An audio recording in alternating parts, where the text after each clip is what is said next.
Bonjour à tous et bienvenue dans une nouvelle vidéo. Je vous ai promis que je fais une foire aux questions et j'ai reçu beaucoup de questions. Il est temps de vous répondre à toutes ces questions. Donc, merci d'avoir participé à cette petite foire aux questions. Donc première question, let's go. Alors c'est Célic8420 qui m'a posé une question. Il a un aquarium de Haim Proxima 250 et fermé en plus, et mon éclairage est à 2600 lumens. Et je cherche un éclairage pour mon bac. Alors j'ai envie de répondre. Le choix c'est suivant ce que tu veux faire dans ton bac. Si tu veux garder le bac fermé, ça va être super compliqué de te donner un choix.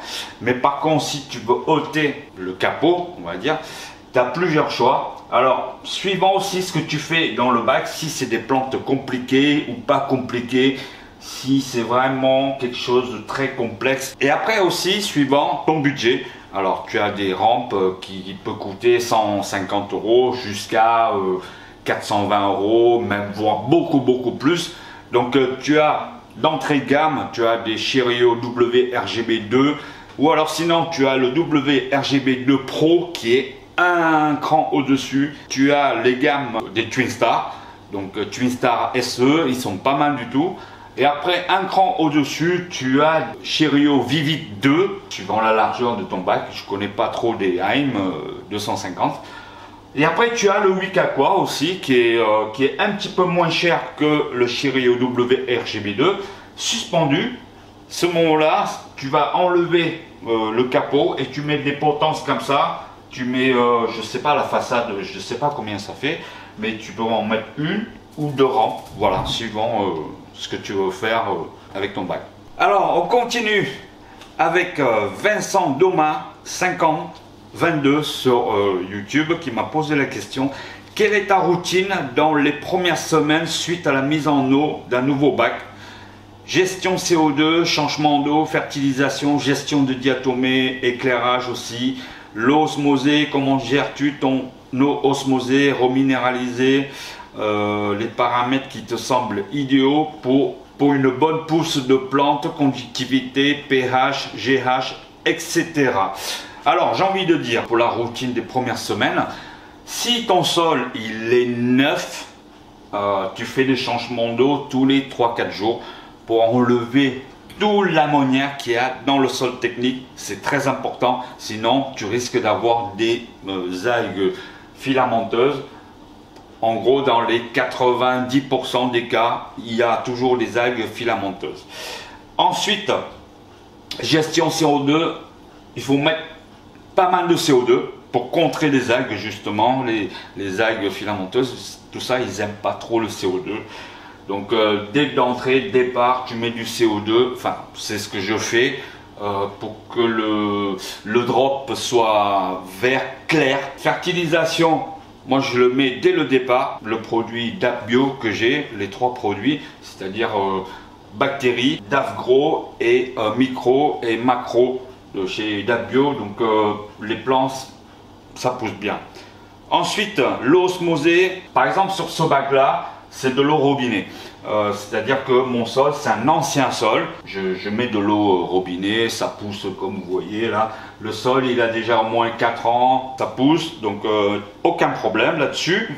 Alors, les paramètres, l'eau robinet, c'est un pH neutre avec un paramètre de GH, je ne sais pas, mais en conductivité, c'est dans les 500, 550. Les poissons, ça va bien. Donc, même les ramirezi, qualifiés comme poissons très fragiles, chez moi, il y a des reproductions, ils pondent, donc tout va bien, il n'y a pas trop de problèmes. Suivant des régions, vous avez de l'eau robinet qui sont pas top, donc je vous déconseille d'utiliser l'eau robinet. Plutôt l'eau osmosée et reminéralisée. Les paramètres idéaux pour une bonne poussée de plantes. Alors ça, si tu veux avoir quelque chose de super bien, quand tu as un sol neuf, il vaut mieux mettre de l'eau osmosée et reminéralisée à 250. Petit à petit, tu vas avoir le pH qui descend à 6,2 en gros. Les plantes, elles adorent tout ce qui est l'eau acide et très peu de conductivité. Généralement, dans les bacs de concours ou chez ADA, le pH il est très bas. pour maximiser la pousse des plantes. Voilà. Alors une question de Manuel Fernandez. Comment tu changes un sol technique une fois que le bac il est en route, tout ça? Alors il faut savoir pourquoi tu changes le sol technique déjà. Voilà, ça c'est la première question que je me pose. Pourquoi changer un sol technique? Deuxièmement, est-ce que ton sol technique, il y a beaucoup de plantes dedans ou non? Parce que un sol technique, c'est quand même un sol où c'est un élément qui est complètement en bas. Donc tu ne peux pas changer facilement comme ça. À moins que si, dans le sol, que tu as des plantes, je ne sais pas moi, des Eleocharis sp ou des Eleocharis parvula avec des racines qui est bien enracinées au sol. À ce moment-là, tu prends un tuyau, tu aspires juste une petite quantité, juste un petit peu, et tu remets du sol neuf par-dessus. Mais sinon, ce serait impossible. Même le sol au fond là-bas, dans le bac, c'est impossible à changer le sol. Il faut éviter de croire que, ouais, au bout de quelques années, on va dire, on va changer le sol parce que le sol, il est mort. Ça, c'est faux, parce que si on regarde bien dans les bacs ADA au Japon, bien sûr, de chez Monsieur Takashi Amano, par exemple, son bac personnel, c'est un jungle. Comment vous voulez changer le sol qui est au fond avec des plantes qui sont dans le sol? C'est impossible.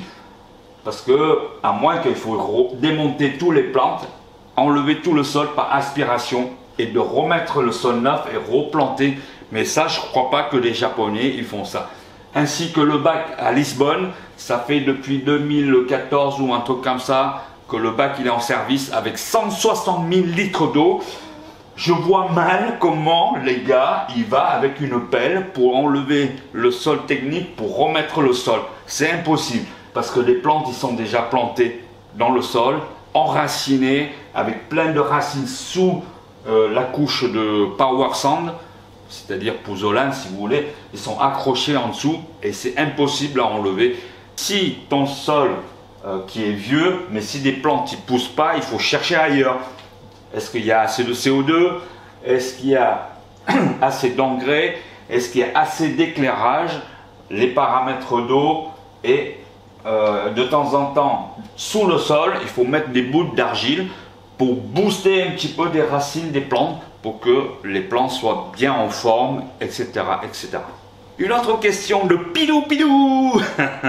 On trouve des plantes qui sortent de l'ordinaire comme ta Nymphea lotus. Alors, sachez que cette plante-là, il y a quelques années de ça, j'étais chez Aqua Designer. J'en ai acheté une seule. Et depuis, la graine là, voilà, je ne sais pas comment ça s'appelle ça. Et ça fait plusieurs. Et donc, j'ai divisé plusieurs morceaux. Donc, après le reste, il faut chercher un petit peu sur Internet la plante que tu veux. Mais ça, j'ai trouvé chez Aqua Designer. Alors, une question de Catherine Jade. Ah, c'est mon abonné préféré. Elle m'a posé une question. Peux-tu nous parler de ton expérience avec des tétraodons que j'avais avant dans mon bac? Alors, sachez que les tétraodons, c'est des poissons magnifiques. C'est des poissons qui ont une bouille. Quand tu t'approches des vitres, ils viennent te voir comme ça avec des gros yeux. Franchement, c'est adorable. Et c'est un poisson qui s'adapte avec tous les autres poissons parce que c'est un paramètre assez neutre. Donc, c'est un poisson qui mange tous les escargots qui est dans ton bac. C'est-à-dire si tu as une fise qui traîne ou un planeuble, il vient le bouffer. Mais par contre, ils sont vachement difficiles pour la nourriture. Il faut les nourrir avec, soit de temps en temps tu balances des fises, des planeubles ou des vers de vase, parce qu'ils mangent que ça, des vers de vase. Si tu mets des paillettes, ils ne mangent pas. Tu mets des granulés, ils ne mangent pas. C'est un poisson assez difficile de ce niveau-là. Mais sinon, c'est un poisson qui vit en groupe. Qui est très sociable. Il ne touche pas aux crevettes. Enfin, il ne touche pas aux crevettes parce que à l'époque, mon bac, les crevettes, ils sont nés dedans. Et les tétraodons, ils sont arrivés juste après les crevettes, donc ils ne les touchent pas. Moi, je n'ai pas vu en train de choper une crevette et de défoncer la crevette. Non, il mange des escargots, donc voilà. Mais sinon, c'est un très très joli poisson et j'en reprendrai. Alors, une question de Gromby, bien. Malgré ta vidéo d'installation CO2 où j'ai optionné un extincteur comme toi, je n'arrive pas à avoir des résultats de pousse plante. Des suggestions. Déjà, si tu as un CO2, c'est déjà pas mal dès le départ dans un bac. Après, comme je disais tout à l'heure, suivant ce que tu as comme sol. C'est très important un sol. Et qu'est-ce qu'il y a au fond du sol? Si tu as des supports bactéries ou non, si tu as rajouté des petits bâtonnets pour booster un petit peu des plantes, je sais pas.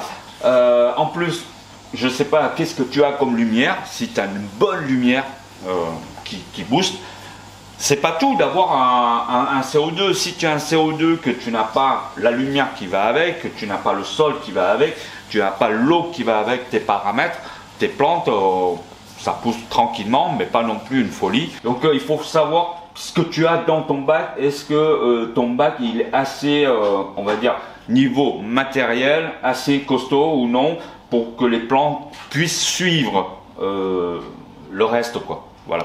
La colle cyano ne tient pas dans mon bac, que faire? Ça dépend la colle que tu as pris, mais en principe le cyanoacrylate, ça colle super bien. Je n'ai jamais eu le problème. Après, c'est peut-être une question de technique, comment tu les colles, si tu calcules bien des points stratégie à coller. Parce qu'il ne suffit pas de coller juste un endroit, mais il faut calculer aussi le contrepoids de la racine, il faut coller derrière, devant, sur le côté, en dessous. Enfin, c'est assez technique, mais seulement c'est avec la pratique que tu vas arriver à comprendre comment il faut coller un élément, s'il y a un contrepoids ou non, voilà, il faut. Et après, comme j'ai expliqué dans les autres vidéos, tu as plusieurs techniques pour coller, avec du papier cul, avec du filtre cigarette. Et si tu veux coller encore beaucoup plus costaud, tu mets du sciure de bois, tu mets dessus. Et en principe, ça doit coller pas mal. Voilà. Alors, j'ai une question de Louis Kellen sur Facebook qui m'a demandé d'un ordre général sur tes bacs très plantés, combien de fois filtres-tu le volume à l'heure? Alors, j'ai envie de dire, pour les bacs aquascaping, personnellement, je partirais sur des filtres qui ont au moins minimum 7 fois le volume du bac. Par exemple, je sais pas moi, sur ce bac là, j'ai 210 litres. Et j'ai un OAS 850 thermo, donc ça fait, je crois, c'est dans les 2000 litres heure, je pense, si je m'abuse pas.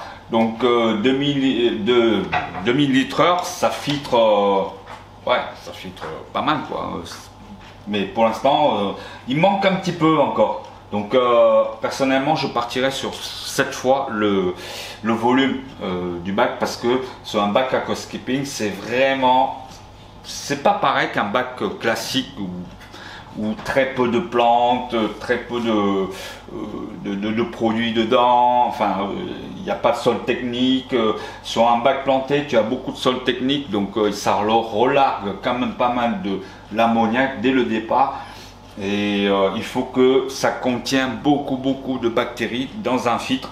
Donc personnellement, j'aime bien les filtres qui sont gros. Et puis au niveau des paniers, je mets beaucoup de pozzolane ou des nouilles céramiques pour garder un maximum de bactéries. Alors j'ai une question de Bruno Cavert. Est-il plus facile d'entretenir et de créer un bac de 40 ou 50 cm de haut en aquascaping? À la fois oui, c'est facile à entretenir, à la fois non, c'est pas facile à entretenir. Alors pourquoi? Parce que un 40 cm, je prends exemple celui-là, hein. L'entretenir, ça veut dire quoi d'entretenir? Entretien peut-être. Alors l'entretien, suivant ce que tu fais comme scape, si c'est un scape très simple, c'est pas plus difficile qu'un bac 30 cm ou c'est pas plus facile qu'un bac 50 cm, suivant ce que tu as comme décor dedans. Alors, sachez que plus le bac il est gros, plus ça coûte cher. Parce que plus le bac il est haut, plus les décors, il faut s'adapter à la hauteur du bac. Il faut remplir le bac au maximum pour éviter d'avoir une zone vide au fond. Ce serait pas beau. Autant prendre un bac très faible hauteur. Par exemple, celui-là, j'ai tout rempli. Donc c'est plus joli qu'un bac qui fait 70 cm et que c'est vide. D'autre part, l'entretien, on parle entretien hein, en gros, général, c'est-à-dire que plus ton bac il est gros, plus tu mets plus d'engrais, plus ça coûte cher, plus de l'eau, reminéraliser, il faut acheter le produit du sel pour reminéraliser. Enfin bref, plus c'est gros, plus ça coûte cher. Mais l'entretien en elle-même, si tu as l'habitude de nettoyer ou quoi, c'est pas plus difficile qu'un bac classique quoi. Ah oui, plus c'est gros, par exemple, plus le bac il est haut, parce que mon fils derrière aux caméras là, il me dit, en fait plus c'est haut, suivant ta taille, si tu es comme moi, petit schtroumpf, ta main là, tu descends pas jusqu'en bas, il faut mettre de l'escabeau et c'est chiant. Hier j'ai fait un scape chez un abonné. Putain, son bac il fait je crois 65 ou un truc comme ça. Ah bah j'arrivais pas à descendre au fond, donc il faut un tabouret. Voilà. Il y a ça aussi qui joue. Merci Dorian. Bon, j'ai une question de Johan Cousseau. Alors, l'aquario évolue énormément avec le temps et les connaissances. Avant, on parle en volume d'eau. Aujourd'hui, je suis plus artisan de parler en surface de nage ou surface au sol, selon des espèces. C'est pas un vrai faux, mais le sujet est intéressant. C'est vrai. Alors, comme on parle souvent de aquariophilie, aquascaping, dans ce sujet, j'ai envie de dire, généralement, un aquascaping, le but, c'est de créer un environnement qui est proche de la nature, c'est-à-dire un paysage terrestre, un paysage sous l'eau. Hein. Généralement, en aquascaping, on met que des petits poissons. On ne met pas des gros poissons. C'est très rare. Alors, si il y a beaucoup d'aquascapers qui mettent des gros poissons, pourquoi? Parce qu'ils ont un bac qui fait 1,50 m ou voire 1,80 m. Par exemple, des bacs de chez Ada qui fait 1,80 m. Là, on peut mettre par exemple des antomes qui nagent en bande, tous ensemble. Des antomes, il faut savoir que une fois qu'ils grandissent, ils peuvent faire 30 à 35 cm. Mais on n'en arrive pas là parce que dès qu'ils grandissent, les mecs ils enlèvent les poissons et ils mettent ailleurs. Généralement, dans les bacs aquascaping, on privilège des petits poissons. Donc après, c'est vrai que le sujet, il est long, on peut en discuter pendant des heures, mais généralement, on va privilégier plutôt la façade pour que le poisson puisse traverser d'un côté à l'autre librement, facilement. Et après, il y a aussi une question de profondeur et de hauteur, suivant des espèces qui ont besoin de monter, descendre, voilà. Mais plus le bac il est gros, mieux c'est, on le sait. On le sait tous que plus le bac il est un gros volume, plus les poissons se sentent bien. Mais d'ici, on parle des poissons dans un bac aquascaping. D'ailleurs, celui-là, j'ai que 2 poissons, c'est des siamensis et je n'ai même pas de poissons parce que c'est un bac de aquascaping et peut-être ça va devenir un bac de concours, je ne sais pas encore. Donc pour l'instant, il n'y a que des crevettes, il y a une centaine de crevettes, voilà. Moi, personnellement, le moment où je vais mettre des poissons, c'est juste un petit banc pour faire la photo, pour faire des photos de shooting, pour faire le concours, tout ça. Mais après, ils sont dans le 300 litres, comme vous voyez, il n'y a que des néons et quelques ramirezi, et voilà. Fabien Nicoloso, l'intérêt d'utiliser un TDS. Ah ben, comme tout à l'heure, je disais, TDS pour mesurer le paramètre, le GH, c'est-à-dire le US Siemens. Suivant tes espèces, en fait, si tu as des espèces qui ont besoin d'un GH haut, style des guppies, des trucs comme ça. L'eau robinet, ça suffit largement. Si tu as des espèces comme Ramirezi qui ont besoin un GH assez bas, 250 US Siemens, à ce moment-là, tu mets de l'eau osmosée et tu mesures avec un TDS, avec voilà le truc tout simplement, tu mesures et au fur et à mesure tu baisses ton GH avec de l'eau osmosée. Alors Red, il me dit: salut, je vais mettre en route un bac de 240 litres avec de la Seriostone 100%, l'eau osmosée. Sol technique, dois-je reminéraliser ton eau ou le sol technique va-t-il faire tampon? Alors, il faut séparer les choses. L'eau osmosée n'est jamais reminéralisée. Que ce soit des roches calcaires ou pas calcaires, ça ne change rien. Ton eau, il est toujours neutre, c'est-à-dire 0 de GH et 0 de KH. Donc même si tes roches ils sont un petit peu calcaires, ils vont pas relarguer comme si je sais pas moi, comme si tu mets un sucre dans l'eau. C'est pas l'infini non plus, donc c'est vraiment très infime qui relargue du calcaire. Donc tu mets l'eau osmosée. Le mieux c'est d'avoir un TDS avec toi, comme tout à l'heure je viens de répondre. Tu mets de l'eau osmosée et souvent tu rajoutes du sel minéraux petit à petit pour augmenter un petit peu le taux que tu souhaitais d'avoir dans le bac. J'avais oublié cette petite question de Louis Kellen. Tout à l'heure il m'a posé: combien de fois filtres-tu le volume de ton bac, car les plantes entravent une partie des mouvements de brassage. Alors à ce moment-là, si tu veux pas que le mouvement du rejet fait obstacle à cause de tes plantes, à ce moment-là tu mets 2 filtres, l'un côté au fond et l'autre devant, c'est-à-dire le devant ou l'endroit où il n'y a pas trop de plantes, et essayer de faire des mouvements d'eau circulaires autour de ton bac. C'est-à-dire qu'il y en a un qui est rejet par ce côté et l'autre rejet au fond. Donc l'eau, il va circuler comme ça. Ce sera idéal. Voilà. Toutes ces questions sur Facebook et YouTube. Je vous remercie de l'avoir posé. Ça fait un petit débat. Ça fait un petit question-réponse. Donc voilà. Merci de votre participation. Mais j'essaye d'apporter quelques réponses que je peux fournir bien sûr, et puis voilà, j'espère que ça vous a plu, et si c'est le cas, n'hésitez pas à me soutenir en mettant une pouce bleu. Pourquoi une pouce bleu? Parce que si vous mettez des pouces bleus, il y aura plus en plus de gens qui mettent des pouces bleus. Mes vidéos, ils sont en première page, c'est-à-dire que quand vous allumez votre portable ou votre téléphone ou votre télé, enfin il y aura ma vidéo qui est en première page, comme ça les gens ils vont pouvoir aller la visiter et regarder la vidéo, et ça m'aide beaucoup, franchement ça m'aide beaucoup.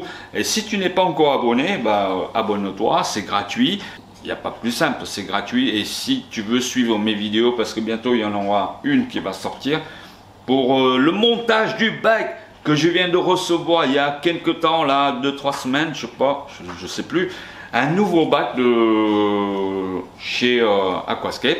Donc ça y est, le bac il est monté, on va laisser mûrir un petit peu, et puis là je suis en train de faire des plantes et tout avec le slider, et puis bientôt elle va sortir. Donc une cloche notification, tu cliques dessus et tu vas recevoir des nouvelles vidéos qui va t'avertir, voilà, la vidéo elle est sortie, etc.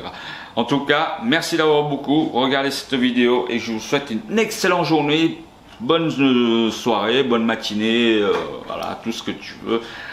Et puis je vous dis à la prochaine, n'oubliez pas, soyez heureux dans la vie. Allez, salut les fadas du bocal, portez-vous bien, ciao.